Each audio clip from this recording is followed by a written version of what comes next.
Hey guys, what's up? It's the Culture Detective here investigating your favorite things. And it's that time of the year again. Where for every half a year I have to talk about my own life and sort of review it as if it's like a movie or something. Now, to fill you in a little bit on what are rounds, for every round of my life, I have gone to Los Angeles and come back to Hong Kong. And the moment I return to Hong Kong, the round ends. Right now, I am pleased to announce that round 4 is officially over. So this is why I'm going to be doing a recap of round 4 and what happened in round 4. And round 4 began in December 18th, on December 18th of 2023. So I returned to Los Angeles, and that was after 3 months of not doing much in Hong Kong. I was really happy to go back to Hong Kong for 3 months between September to December of 2023. It was a very much needed break. I very much needed it for my mental well-being. But truth be told, I don't have a life in Hong Kong. Like, as much as I love living here, truth be told, my life is at LA. My connections are at LA. My future is in LA. Filmmaking is in LA. So I have to go back. It's inevitable. So on December 18th, I went back to LA, and the moment I go back, the single moment I returned to LA, everything went to absolute shit. First of all, I was held up at the customs at the LAX airport because my I-20 document wasn't valid. So if you don't know this, an I-20 document is a document you need if you're an international student, for the people to allow you to stay in the US. The thing is, when I transitioned from my previous community college to USC, I forgot to update my I-20 because I was stupid and forgetful, and that happened. So the plan is they're gonna pick me up from the airport, drive me to the public storage at Santa Monica, and of course I have like 15 boxes and like God knows how many other bags and luggage at the public storage right now. We're not gonna get all of those things. I'm gonna go there and pick a few boxes, one of which includes my bed sheets, blankets, pillows, and like body wash and shampoo. Why? Because I need to sleep and I need to shower, right? So they picked me up, they drove me to public storage. I went to the public storage, picked up the box that I thought has my blanket and my bed sheet and my shampoo and body wash, and went to the new place, which is near USC. I arrived and I was locked out of my own bedroom because the lock was fucking broken. But thank God they contacted a technician and they fixed it pretty quick. So I went into the room really tired. I'm already really frustrated. I opened up the box and guess what? Blanket? What's that? There's no blanket, no bedsheet, no body wash, no shampoo. I got nothing. Holy shit. Did I mess up? Oh my god, did I fucking mess up? Where's my fucking blankets? Oh my god, no. No, you bastards. So I immediately called an Uber to take me from the new place at USC all the way back to the public storage at Santa Monica. So I did that, I went to the public storage, and it's fucking closed. So I immediately had a big brain moment and I was like, you know what, fuck it, bring me to Target. So I had the Uber driver drive me to Target, where I bought a new pillow, a new blanket, and a new bedsheet. And I returned home very late. I haven't had any food for over 30 something hours. I didn't sleep. I just came home and unpacked a bit, took a shower, and went to bed. And that's basically day 1. Now, Now, there's still the I-20 issue, and this is even fucking crazier than the whole blanket thing, because of my I-20 thing, I need to request USC to give me a new I-20. But after that, I have to have a new I-94 as well, which is a travel document for international students. But the thing is, usually international students get the I-94, go through the customs and enter America. If I get a new I-94 while I'm already at America, then what's the fucking point? So, I called USC, I called my community college, I called and emailed some other people, and they all unanimously say that I need to leave America and come back, which is fucking insane. I need to get a new I-94, leave the country holding a new I-94, and then come back to the country. But a lot of people warned me that I shouldn't go to Mexico because I may get killed there because it's dangerous, the border crossing. So for a very long time I was extremely stressed. I didn't know what to do. So I, at the end, decided to go to Mexico. So this became the Mexico incident, where I went to Mexico for 4 hours. So I think it was near the end of December when I was really stressed out, but I packed everything. I got food, I got sandwich. I took a bus and then a metro to Central, to Union Station. I took a bus all the way to San Isidro, which is the town between Mexico and Los Angeles, or Mexico and California. And then I crossed the border to Mexico. Crossing the border to Mexico, extremely easy. Crossing the border back to the US, extremely difficult. That took me 4 hours of lining up. And everything went pretty well, even though it was a very long line, everything went pretty well. Yay, I'm back at the US. Safe and sound, right? Wrong. Not safe and sound at all. Because for some fucking ingenious reason, the bus stop, okay? So I have a bus to catch from San Isidro back to LA. And I thought that the bus stop is the same bus stop I went to when I came here. But as it turns out, it's a totally different bus stop, totally different location. I didn't know that, and I missed the fucking bus. ABC money. Oh, fuck. That way. Fuck. Fuck. Oh, fuck me in the pussy. Fuck. Oh, how do I... And I called the Greyhound customer service and they don't fucking answer. 10 fucking minutes and they keep playing this fucking jangly rock ass music. Fuck me in the pussy, man. Fuck. This is literally the last bus. It was like 8 p.m. It was dark already. There's a very possible chance that I'm stuck in San Isidro or stuck in San Diego. And then I thought, wait, stuck at San Diego. Okay, I have a crazy idea. Big brain moment. But what if I take an Uber to San Diego, go to San Diego, and take another bus from San Diego to LA? What if I do that? If I do it in time, I might be able to get back to LA tonight. Okay, we're at San Diego. Fuck me. So I did that, and holy fucking shit, it actually worked. So yeah, I went back to LA that night. I didn't pee for 18 hours straight, but I fucking survived going to Mexico. Thanks to my friend Retablo, who helped me along the way, called me multiple times, and walked me through every step of the way, because otherwise I would have panicked. There's so much uncertainty and so much unknown in my life here in the USA that sometimes it's depressingly slow and boring and dull and depressive and gray. Sometimes it's like, ooh, I wonder what's gonna happen. I wonder what kind of people will I meet in USC. It's, I don't know. Your guess is as good as mine. So, the start of the year for me, the start of the round for me was extremely tough. But thankfully, in January, things started to become a little more interesting because I have entered USC.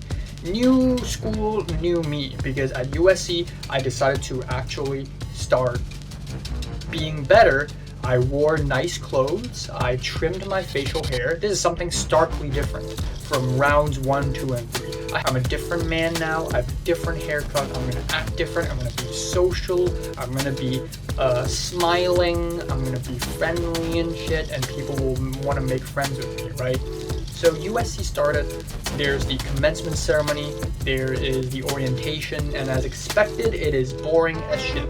The orientation in question is basically a PowerPoint presentation, but you know what? I'm not complaining because there's so much more to come. USC is extremely different from my community college.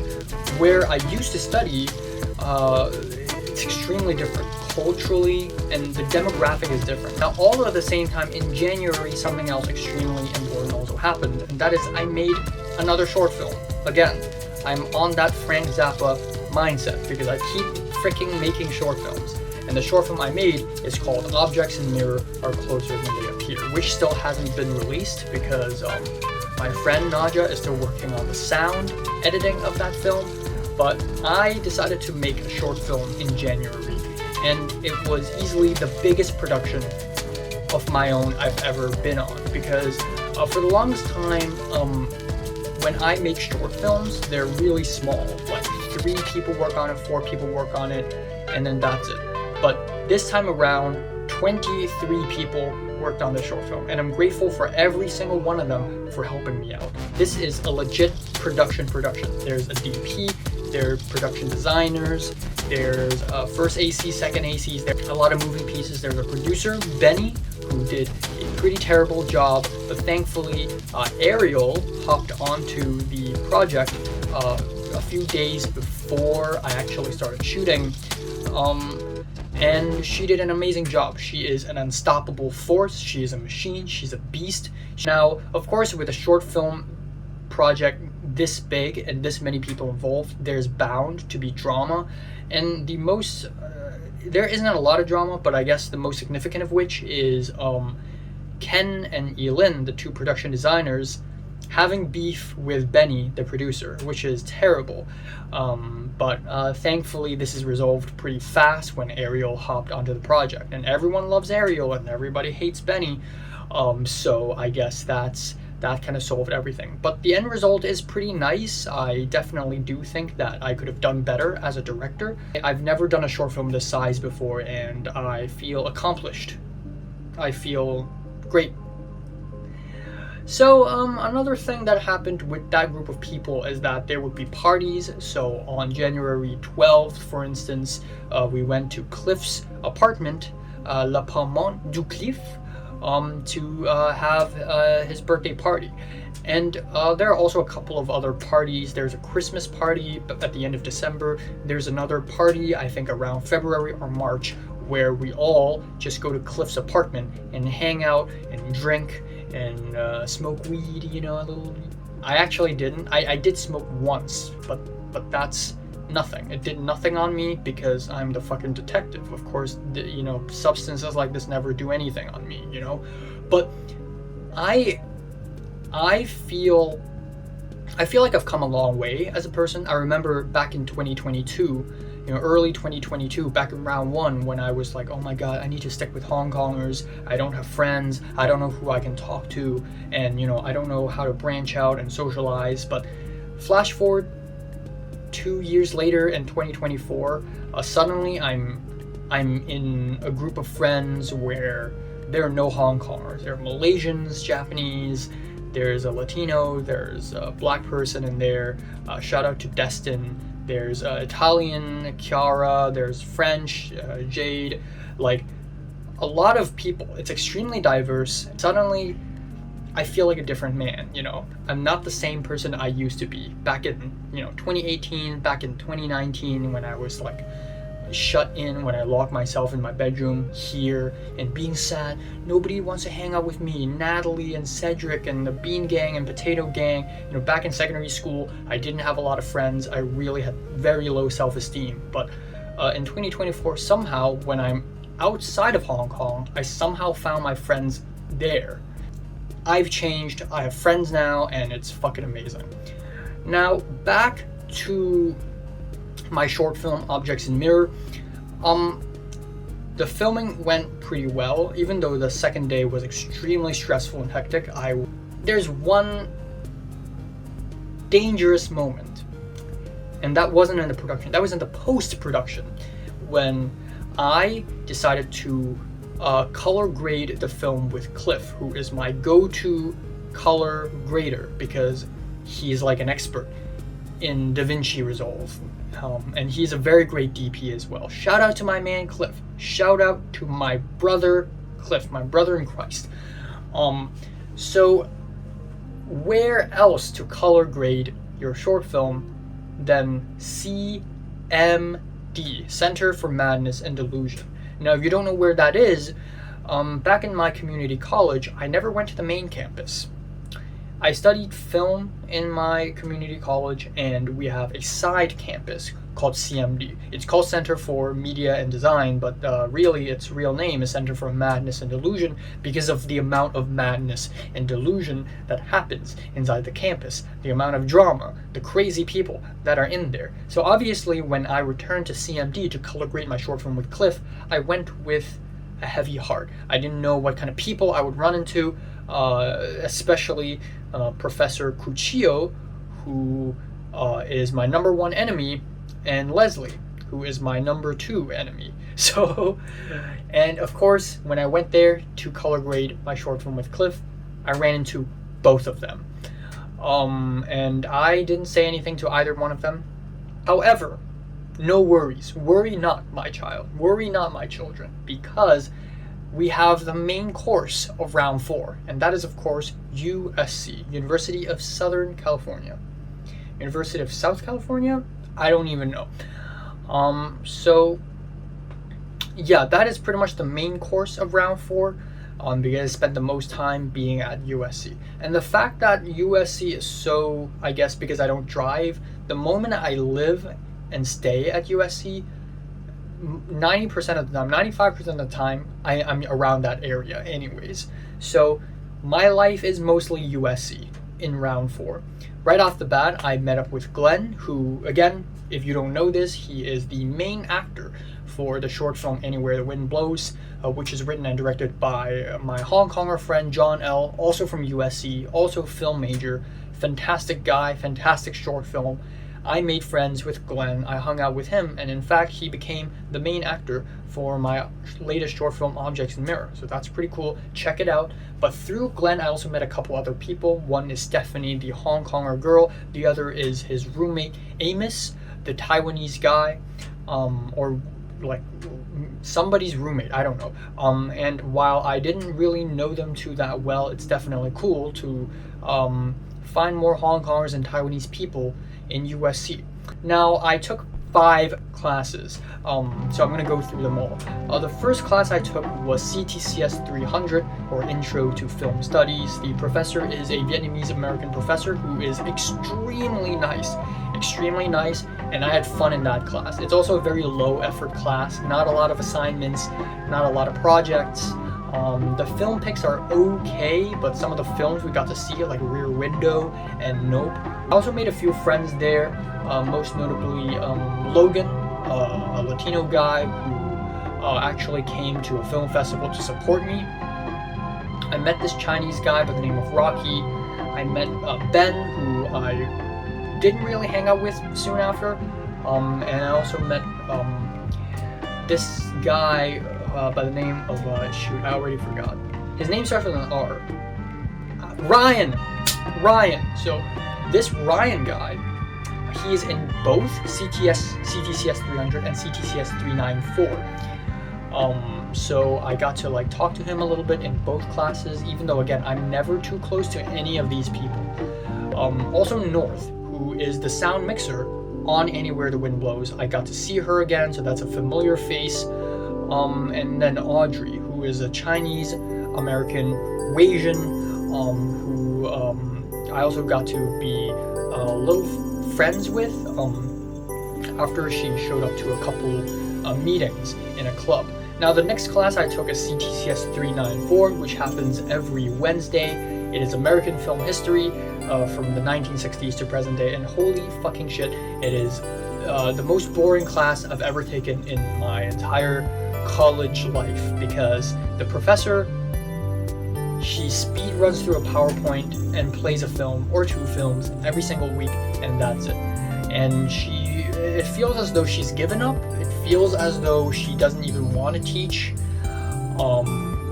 And the film picks are really nice, but the papers, we have to write 4 papers for the entire semester, plus 1 final exam, and the papers are so goddamn difficult to write. Every time I have to write a paper, it gives me a migraine. Now, I love film, but Jesus Christ, why are the papers graded so harshly? Thankfully, my TA is still nice, and I managed to get an A for my last 2 papers out of the 4. But if it weren't for the last 2 papers, I probably would have gotten a B, which, as an Asian guy myself, is not acceptable. I can only accept A's.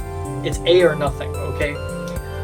But the great thing about CTCS 394 is that I met Equo, who was the second AD in Anywhere the Wind Blows. Again, a familiar face, oh my god. And Rachel, the Hong Konger, who flashed back to round 2 when Pepper told me that there's a girl from her secondary school who also came to the US to study film, came to LA, and her name is Rachel. And I was like, oh, really?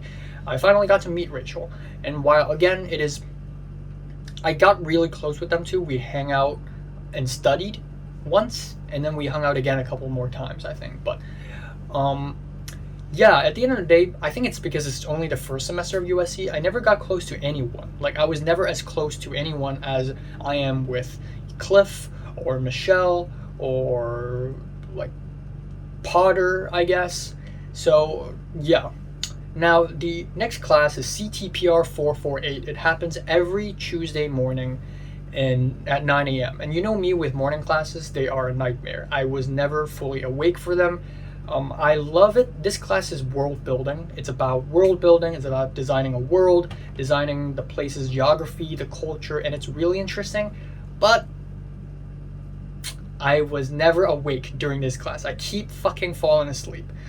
I hate morning classes. I hope I never take them again.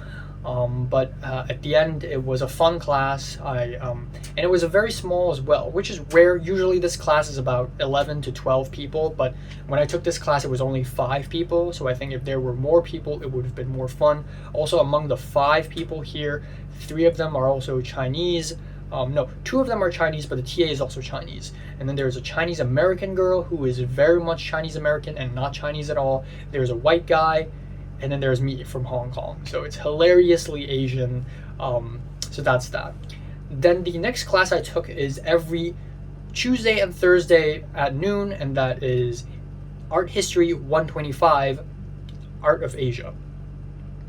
And while art history seems boring to other people, it's not boring to me. I freaking loved it. This is actually my favorite class out of the 5 classes I've taken. Partially because the professor is a Hong Konger. I could immediately tell on the first class by her accent that she is from Hong Kong. And the TA is Korean. But also, I think the best thing about this class is the content.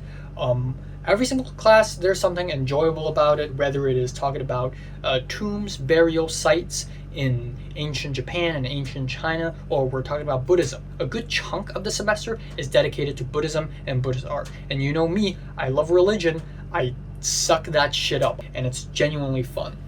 Even though I am usually very sleepy during this class as well. Now, I didn't meet too many people. Again, the thing with me not being a film production major is that a lot of the classes I take are essentially lectures, and lectures, which means I sit down, I don't socialize with anyone, and I fucking leave. And I hate that. I want to socialize with people. I want to meet people. I eventually did meet one person, and his name is Carter. He's a white guy, and he's shorter than me.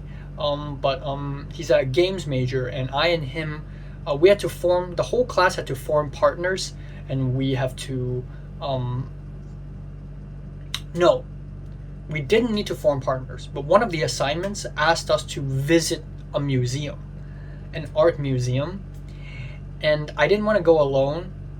I wanted to go with somebody, so I went with Carter.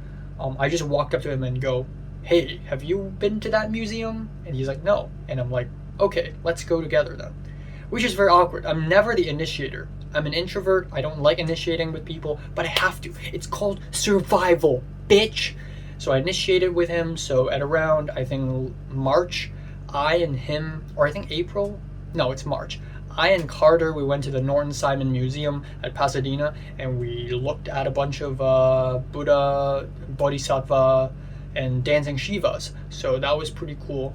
Another girl that I got to speak to for a teeny tiny bit is a Singaporean girl by the name of Bridget, who seems to have a very great sense of fashion, has a very deep voice, and she's an art history major. I also partnered up with a Chinese guy for a group project, and he is a real free rider. I was really worried that I wouldn't be able to turn in the project in time, and I actually told the professor about that. But somehow the night before we had to submit the project, the guy churned out the entire thing, which led me to think that it might be ChatGPT. But that's that. Now, the final class I took was a very last minute decision, and it is REL 339 or Religion 339, and it's a Jesus class. It's a class completely dedicated to Jesus Christ. It's about the depiction of Jesus Christ in the book of Matthew, Mark, Luke, and John, and also the depiction of Jesus Christ in various films, Jesus Christ Superstar, I don't know, Last Temptation of Christ. And this class is a morning class, but I just want to take it because I'm interested in learning. And I've also never taken a religion class before, so I was really curious going into it. And truth be told, the first half of the class is very fun and entertaining. The second half kind of slowed down a little bit. Also, not only is this my first religion class, this is also the professor's first time teaching at California. She used to teach in Oklahoma, but she relocated to LA. And obviously, it's completely different. In Oklahoma, it's full of white people, and here, there isn't a single white person in the class. Among the 6 students that took the freaking class, none of us were white. So obviously, the culture is completely different. And again, because I'm new to studying religion, there are a lot of awkward slip-ups and embarrassing moments where I confused. I didn't know there were 3 Marys. I mixed up between Mary, the mother of Christ, and Mary the prostitute. I mixed them up, and that was awkward. But it was still a very fun class, and I still had a lot to learn. And after this class, I decided that maybe I should minor in religion, because why the fuck not? It's pretty crazy. Usually people minor in film, or at least for me, film studies. People go, okay, let's minor in screenwriting. Let's minor in business and cinematic arts. Let's minor in, I don't know, fucking media arts or whatever, or business, because money. But I decided to minor in religion because at the end of the day, passion exceeds use, which might be a bad thing. If I'm paying so much tuition, I might as well learn something useful. But I don't know, religion is just so interesting. I feel like it's just one of those things where if I graduate from USC and I've never studied religion, I would go, man, I regret this. I wish I had. So I don't want to have this regret. So I'm like, you know what, fuck it. I'm going to minor in religion. Why? Because I'm interested. So I'm taking an intro to religion class next semester, so I'm super excited about that. Aside from these 5 classes, I also tried my extreme best to branch out, one of which is APCA, or Asian Pacific Cinema Association, which is, in other words, Asian Film Club. And it's a humongous club. In fact, every single club is humongous. There are 6 film clubs, and they're all extremely hilariously large. USC is just that freaking big. But in APCA, I met a myriad of different people, and it's crazy because a lot of these people don't even know each other that well. So, of course, Ikuo is kind of part of the club, and he introduced me to Jake, who is another half Japanese guy. And then that's that. And then I eventually met another guy called Rohan, who is Indian American.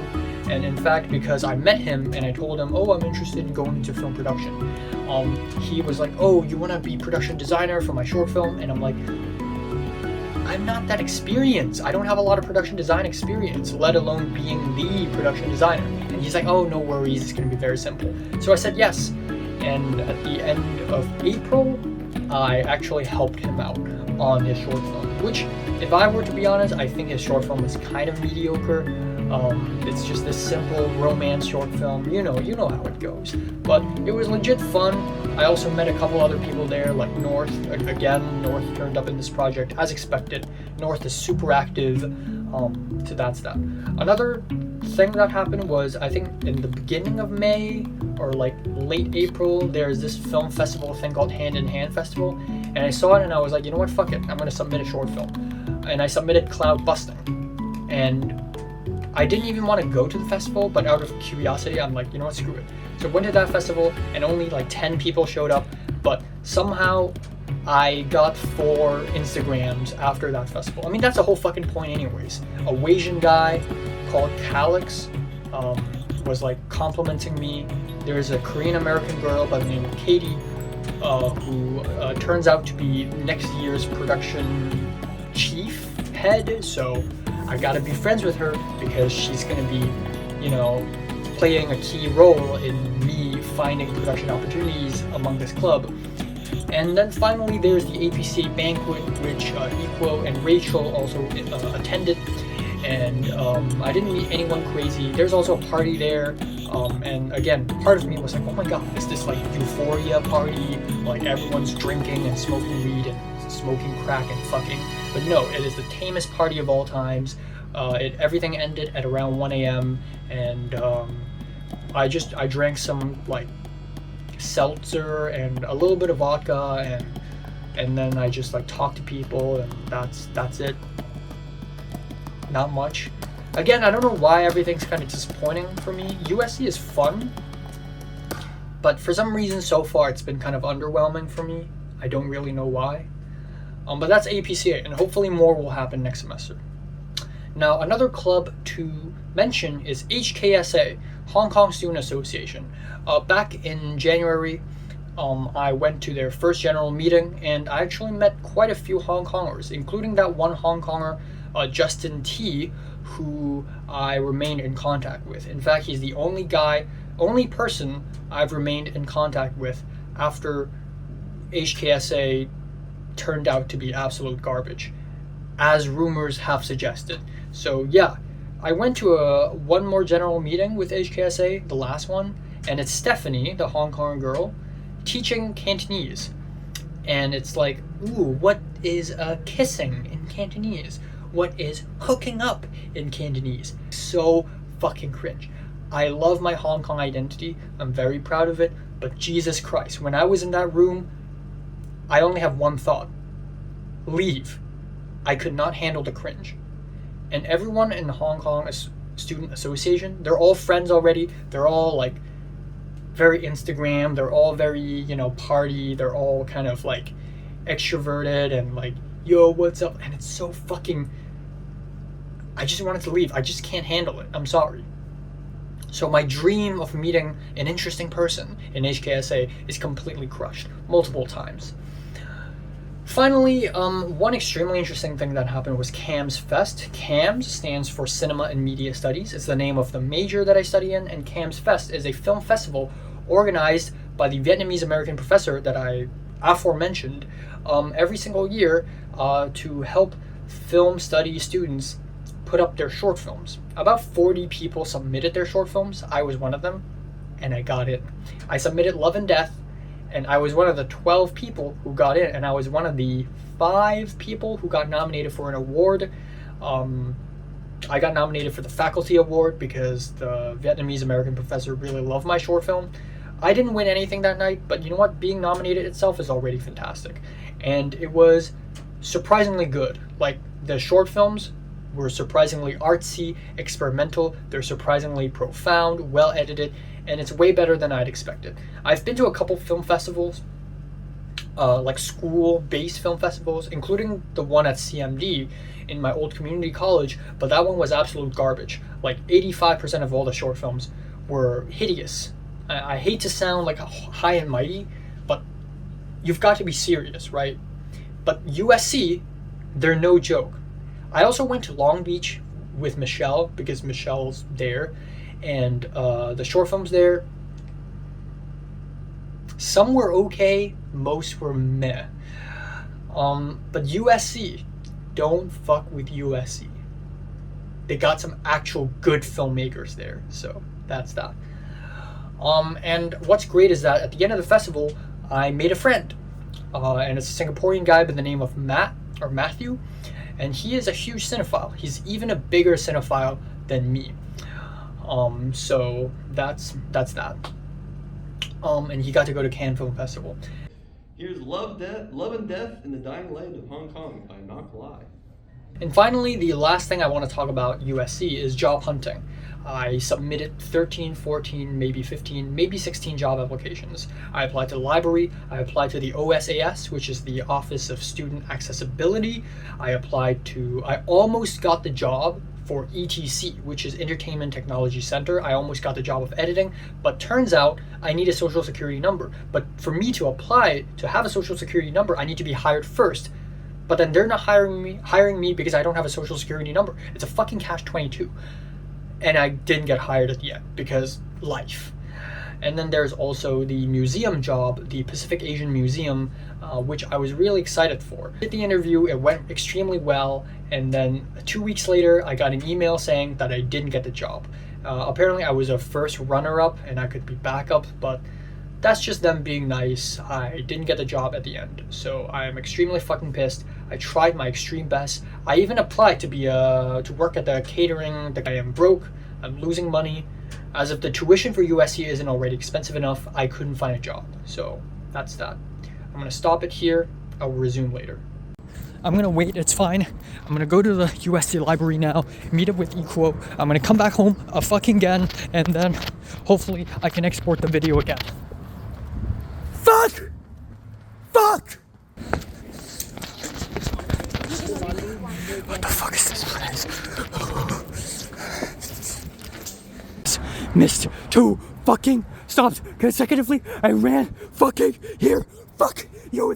Now, several other things also happened outside of USC, one of which is in the middle of March when I had the opportunity to go to LMU, aka Loyola Marymount University, to help film a short film, thanks to Pepper, who after seeing her Instagram story, I was like, hey, I'm interested to help out. So I went to LMU and helped shoot kind of a senior thesis short film, one of which, and it was a pretty nice, chill experience.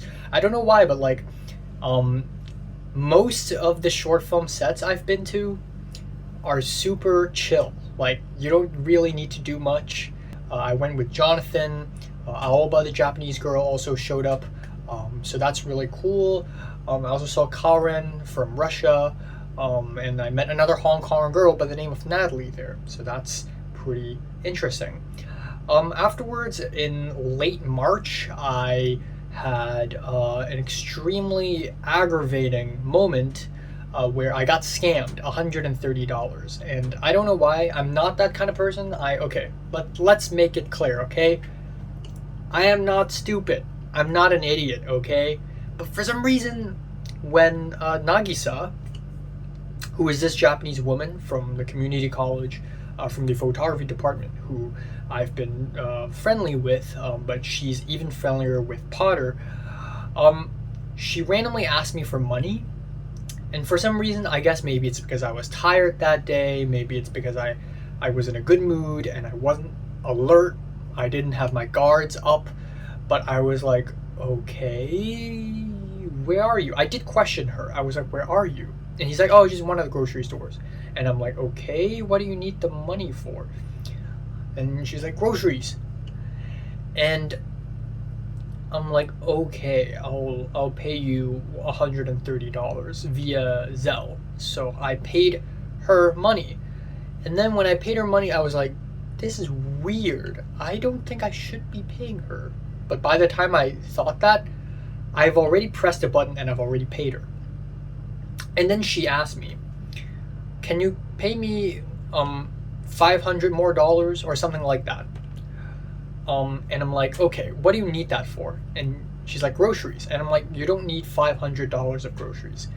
And she's like, oh no, it's actually for medicine. And I'm like, medicine for what? And she's like, oh, I'm in the hospital.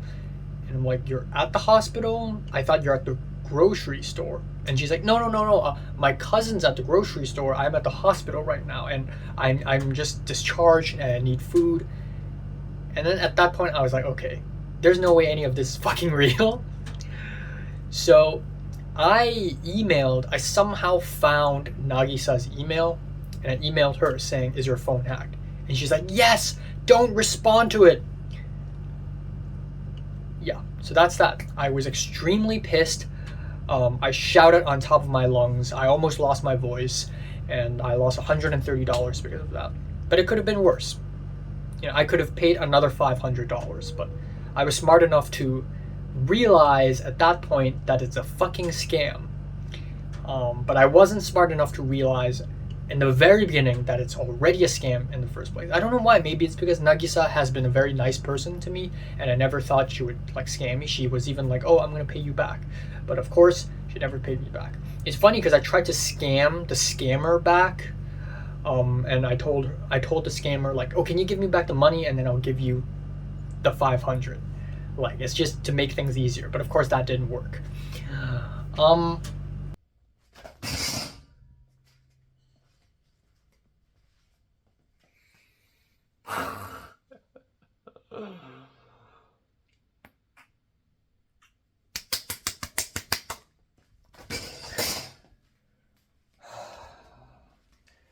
So I called again. You know, I got a Chase customer service number from the internet. Fucking fake as fuck. So I got the number from my app, real. But I still had to wait for 10 minutes. So I waited 20 minutes. Waiting for some jangly ass pop rock music. Oh yeah, I'm so relaxed. Not stressed out at all. Fuck me. Next thing, I am going to talk about health. Because health has been something on my mind lately. In the year 2023, if anything, I learned to be healthy, both mentally and physically. First of all, it's crazy because I've gained weight. Eventually, I gained maybe 5 or 6 pounds, and that has never happened. Back in 2022 and 2023, I've always lost weight because I would cook myself food most of the time, and I don't cook much. But for some reason, I've hit a very good rhythm in terms of cooking and eating. And I have 4 separate sources for food: Ralph's, Trader Joe's, H Mart, and We, the food delivery service. And because of that, I had a great variety of food, from Western food to Mexican food to Korean food to Chinese food, and I was able to cook myself all sorts of food. And I hit a very good rhythm of like eating 3 meals a day, plus fruits, plus dessert, and I was actually able to gain weight for the first time in 3 years in LA.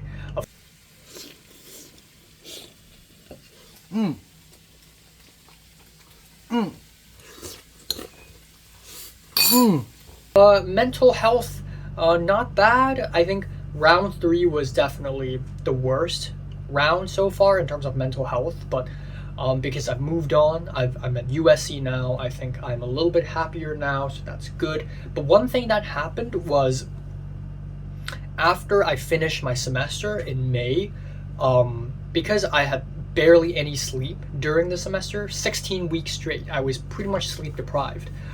And it was very fucking terrible. Like, I keep falling asleep at any given moment. Suddenly, I have all the time in the world to sleep. So I slept a lot for 1 week. And for the second week, I had insomnia. And for a whole month straight, I had trouble falling asleep. I wouldn't be able to sleep until 6 a.m., 7 a.m. I would wake up really easily. And it was very terrible. But thankfully, that sort of passed. Another thing is, it's important for me to do exercise. So at the end of May and June, I actually did go to the gym. I've gone to the gym 5 times, actually. 5 times. And the first 3 times with Glenn. Shout out to Glenn. And then there is, of course, the Israel-Palestine protests that happened at USC and many other college campuses. I'm not going to talk about this too much because it is a sensitive topic. Just so you know, I support the protests. So there we go. That's my stance. Matt, the Singaporean guy I just mentioned, is an avid, very vocally avid about the genocide that is taking place against the people of Gaza and the Palestinians. And while I'm not as emotionally compelled in this conflict as I am in, for instance, like a Hong Kong versus China situation.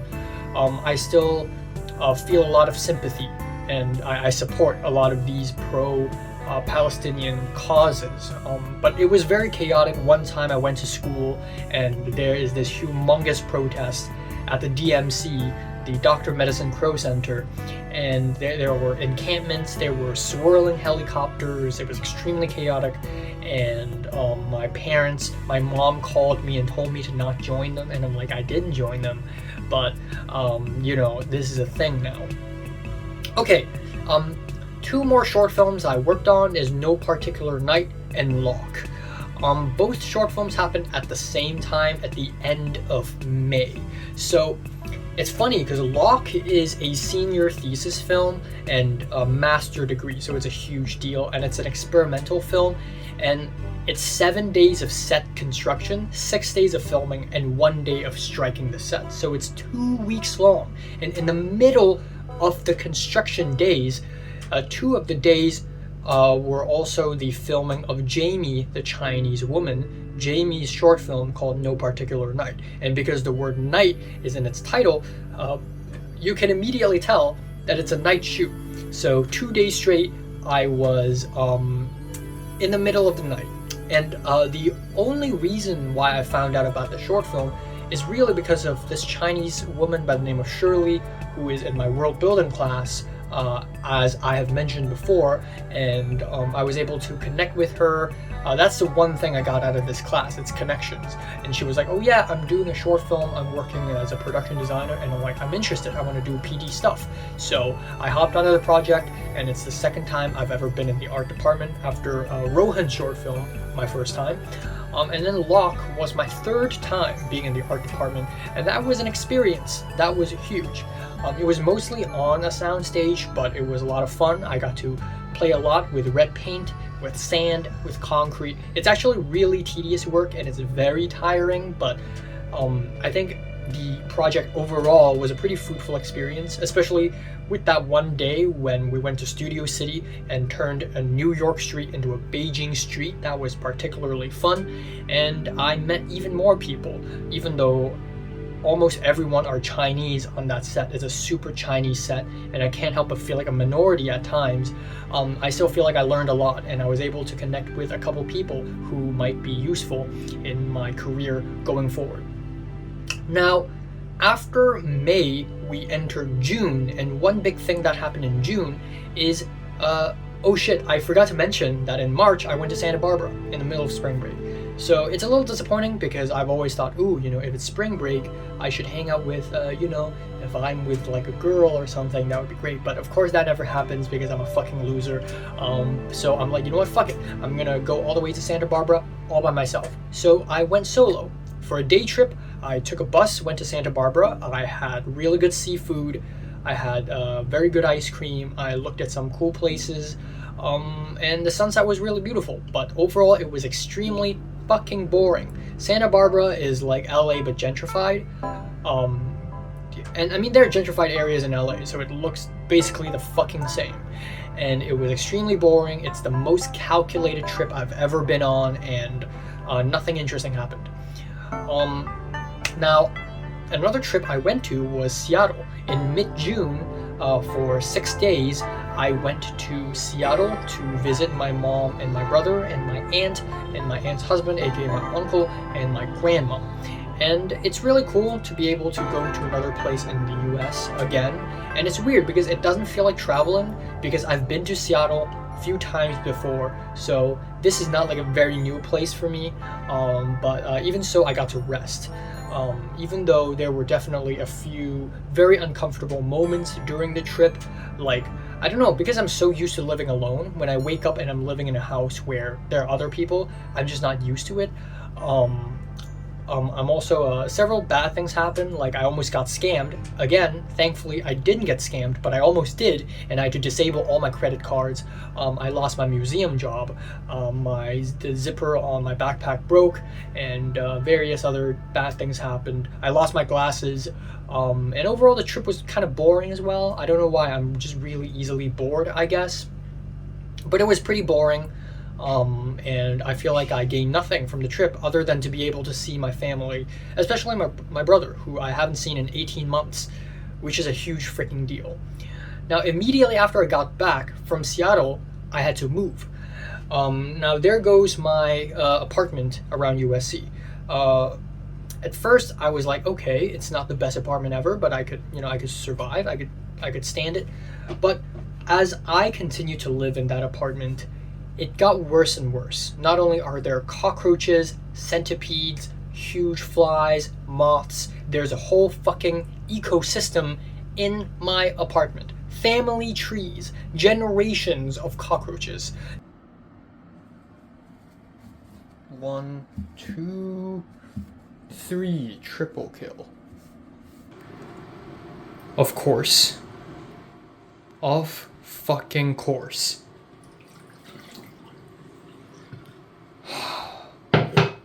God knows how many flies I've killed today. It's at least 20 at this point. It's at least 20 flies. Whoa! Jesus Christ! Fucking hell. Fuck. Shit!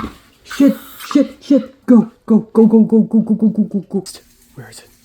Oh wait! Oh wait! Oh wait! And then I saw this. Where the fuck did it even come from? Non-stop, every single fucking day. But also my roommates are insane because one of them is hospitalized. A 50-year-old Mexican guy got a stroke and is hospitalized. There's a Chinese guy from room 1 who is fine but is a little dirty. There's a white girl in room 2. Turns out she's not white. Turns out she's Middle Eastern, and she brought her family over and they would just argue and yell non-stop. But the real issue is the Chinese guy in room 5 who keeps fucking his girlfriend in the middle of the night. The first time I heard them having sex, I feel violated. I wanted to throw up. And they keep doing it every 2 days. And at one point I retaliated by playing death metal music at 2:30 a.m. in the morning.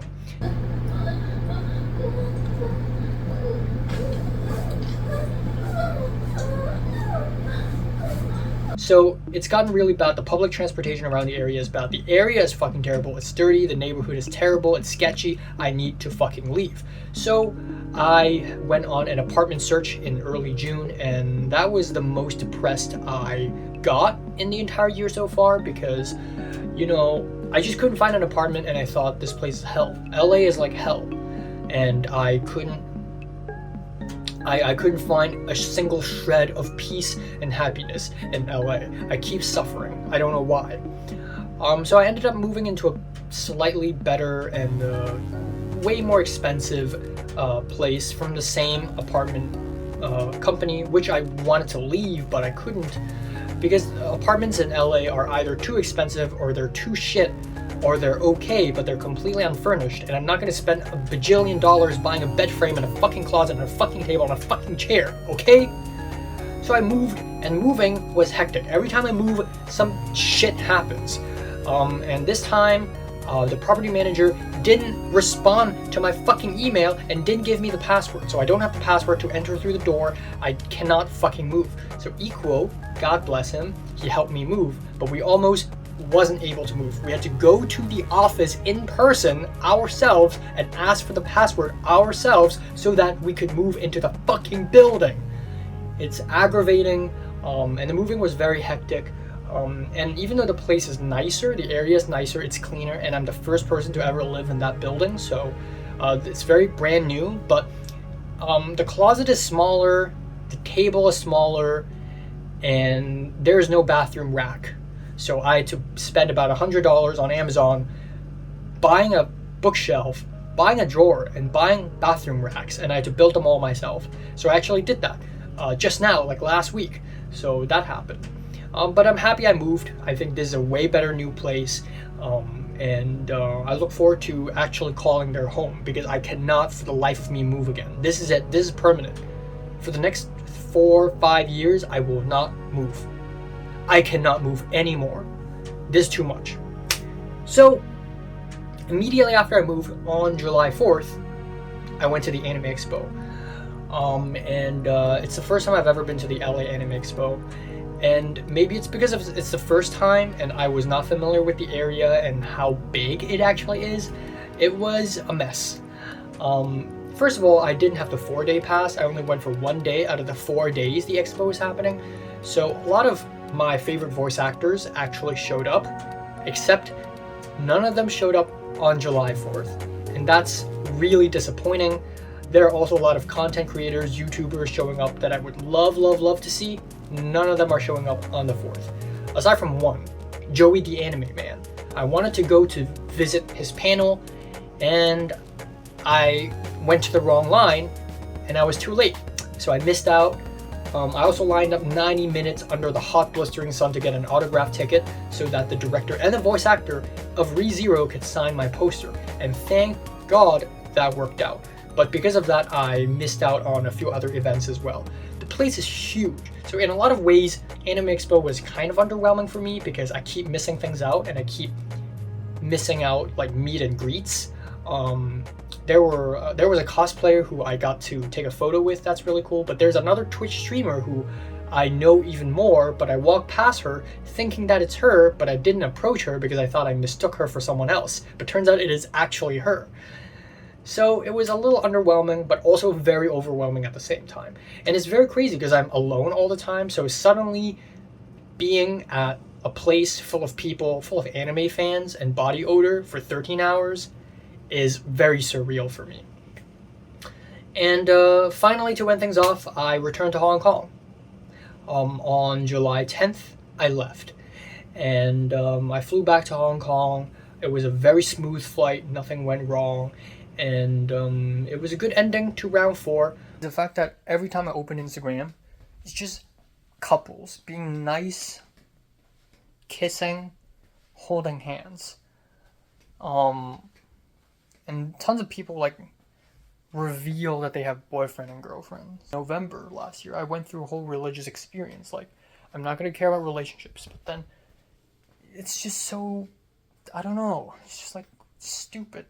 Because having a relationship is such a normal thing, but yet I can't even do such a normal thing because I guess I'm incapable of. If I had a spring break with someone, if I spend spring break with someone I genuinely love who loves me back, that would be fantastic. Imagine all the things we can do. But no, because I'm lonely and sad and pathetic, but that's okay. If I'm not thirsty, I don't take a drink. Right? I don't take a sip. Now, instead of thirsting for water, now it's romanticizing over a girl. Or falling in love with a girl. I really have no feelings. So it's not really my issue or the society's issue. There's nothing wrong. It's my personality that I don't develop feelings easily for people.